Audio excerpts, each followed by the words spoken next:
Welcome to the Unit 11 Section 1 video on frequency.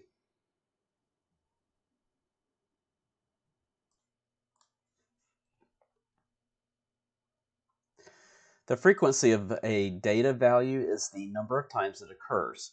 A frequency table shows the frequency of each data value. If the data is divided into intervals, the table shows the frequency of each interval. So in this example, the final scores for each golfer in a tournament are given below. We're going to use the data to make a frequency table with intervals. So the first step is to identify the least and greatest values. So our least value in this set is 68, and the greatest value is 82. Now we're going to divide the data into equal intervals. So looking at 68 to 82, it looks like 3 is a good value to go with when dividing it into equal intervals. Then the last step is to list the intervals in the first column of a table. We'll count the number of data values in each interval and list the count in the second column. And then we'll give the table a title. So for 68 to 70, we have 3 values. From 71 to 73, we have 4. From 74 to 76, we have 6. 77 to 79, we have 2. And then from 80 to 82, we have 1.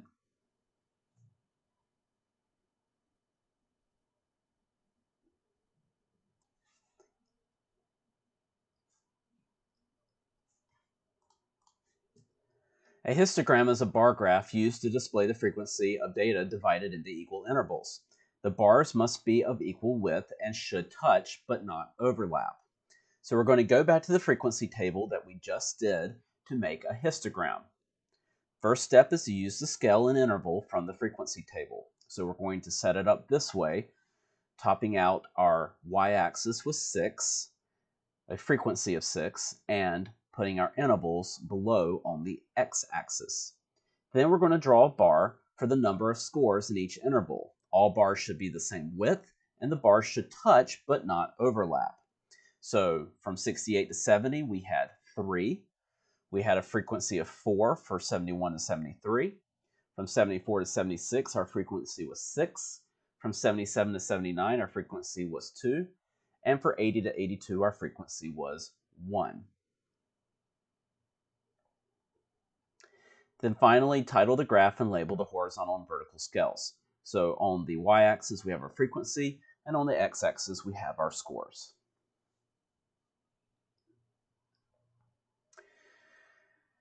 The number of days of Maria's last 15 vacations are listed below. Use the data to make a frequency table with intervals. Then use the frequency table to make a histogram. So first, we're going to identify our least value, which is 4. Our greatest value is 15. And we're going to use an interval of 3 based on these values. So here's our table. We have Maria's last 15 vacations. We have 5 values from 4 to 6, 4 values from 7 to 9, 4 values from 10 to 12, and 2 values from 13 to 15. And so if we put this on a histogram, it will look like this, with the days on the x-axis and our frequency on the y-axis.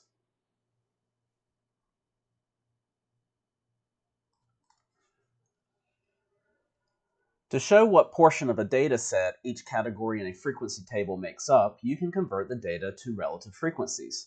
The relative frequency of a category is the frequency of the category divided by the total of all the frequencies. Relative frequency can be represented as a decimal or a percentage. So to get a decimal calculation of relative frequency, you're going to take the category frequency and divide it by the total. Then for the percent calculation, you'll take your decimal frequency and multiply it by 100%. So in this example, the frequency table shows the results of a survey Kanisha took at school. She asked 80 randomly selected students whether they preferred basketball, football, or soccer.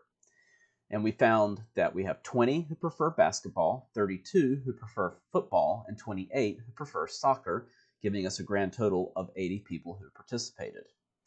So we're going to make a relative frequency table that uses decimals. So to do this, you're going to take the 20 who prefer basketball and divide it by the total of 80, which gives us 0.25. The 32 who prefer football, divide that by the total of 80, and you get 0.4. And for soccer, you get 0.35. Our total is 80 out of 80, which is 1. Now, if we're going to turn this into percentages, we're going to take all of our relative frequencies and multiply them by 100%. So 25% prefer basketball, 40% prefer football, 35% prefer soccer, giving us a total of 100% of people surveyed. Explain what the numerator and the denominator of the ratio 20 to 80 refer to in Part A. So 20 over 80 refers to the 20 students who prefer basketball and the 80 total number of students that were surveyed. What did the total equal for the relative frequency decimal? Equal. What was the total for the percentage? Will this always occur? The decimal total is 1 and the percent total is 100. This will always be the case because your total is going to be everyone who was surveyed or everyone who participated.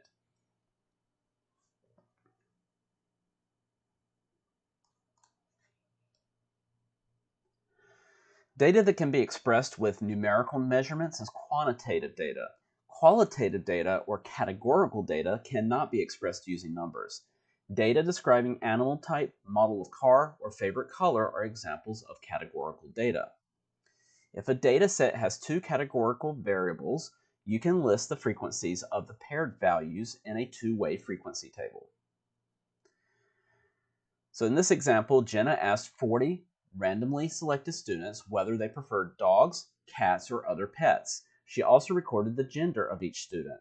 The results are shown in the two-way frequency table below. Each entry is the frequency of students who prefer a certain pet and are a certain gender. For instance, 8 girls prefer dogs as pets. We're going to complete the table by putting our totals in. So we're going to start by taking the 8 girls that prefer dogs, the 7 girls who prefer cats, and the 1 girl that prefers some other pet. We're going to add those together to get a total of 16 girls who were surveyed.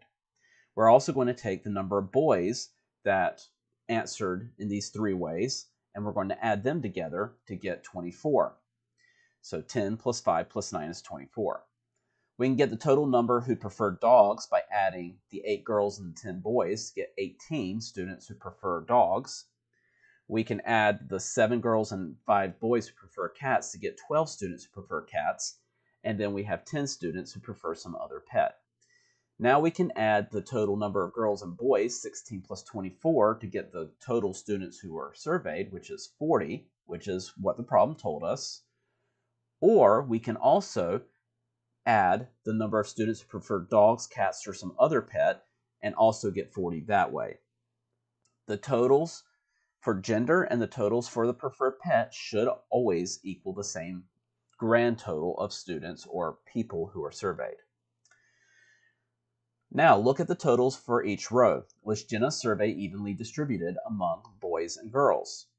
Well, since we had 16 girls surveyed and 24 boys surveyed, it was not evenly distributed because 24 boys and 16 girls were surveyed.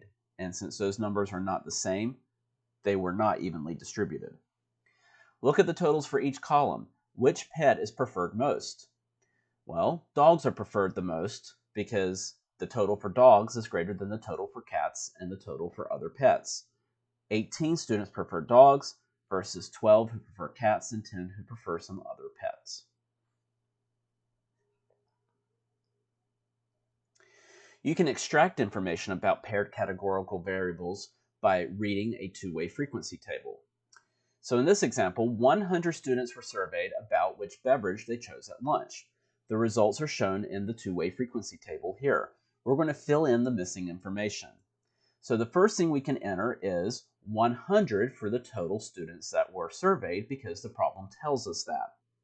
Now that we know that there were 100 people surveyed and 60 of them were boys, we can subtract the 60 boys from the 100 total to get that 40 girls were surveyed.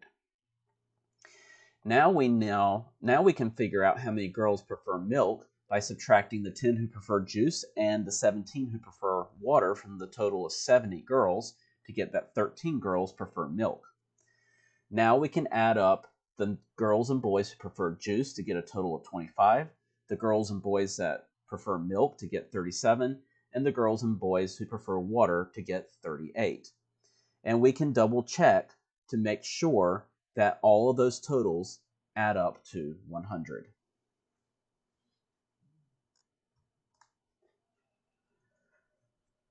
You can obtain the following relative frequencies from a two-way frequency table. A marginal relative frequency is found by dividing a row total or a column total by the grand total. It tells what portion of the total has a specified characteristic. A joint relative frequency is found by dividing a frequency that is not in the total row or the total column by the grand total. It tells what portion of the total has both of the two specified characteristics. So for this example, we're back to Kanisha and her survey about sports preferences. Kanisha also recorded the gender of each student. The results are shown in the two-way frequency table below. We're going to create a two-way frequency table for Kanisha's data. So, taking a look at the number of girls who prefer basketball, we have 6 out of the 80 in total, which is 0.075.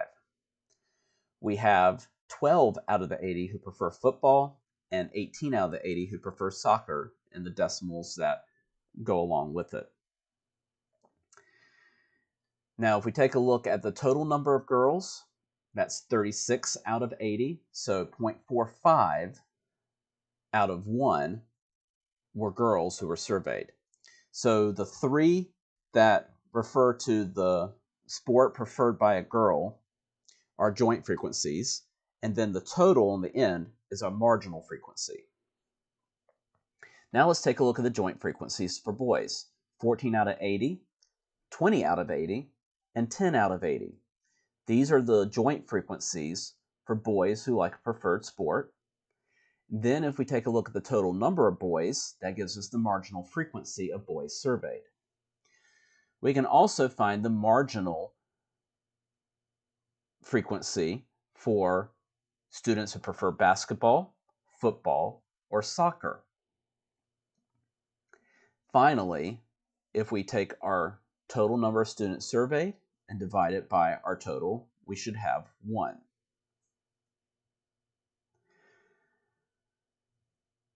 If you want to check your work, you can add the joint relative frequencies in each row or column to verify that the sum equals the row or column's marginal relative frequency.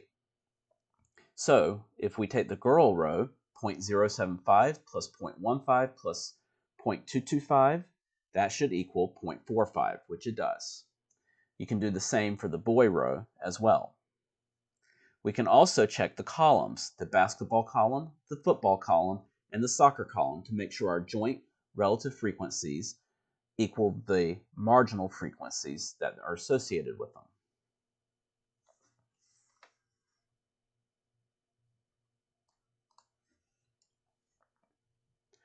Conditional relative frequency describes what portion of a group with a given characteristic also has another specified characteristic. A conditional relative frequency is found by dividing a frequency that is not in the total row or the total column by the total for that row or column. So for Kanisha's two-way frequency table about preferred sports, you know that 36 students surveyed were girls, 28 students surveyed prefer soccer. You also know that 18 students surveyed are girls who prefer soccer. We're going to use this information to find the conditional relative frequency for each of these situations. So we want to find the conditional relative frequency that a student surveyed prefers soccer given that the student is a girl. We're going to express our answer as a decimal and a percent. So we're going to find that the 18 students surveyed are girls who prefer soccer given that the student is a girl. Well, 36 students were girls. So 18 of the girls out of the 36 in total preferred soccer, so that gives us 0.5 or 50%, telling us that 50% of the girls surveyed prefer soccer. Finding the conditional relative frequency that a student surveyed is a girl, given that the student prefers soccer. Well, we know that 18 girls preferred soccer out of the 28 students who prefer soccer. So of those students who prefer soccer, about 64.3% of those students are girls.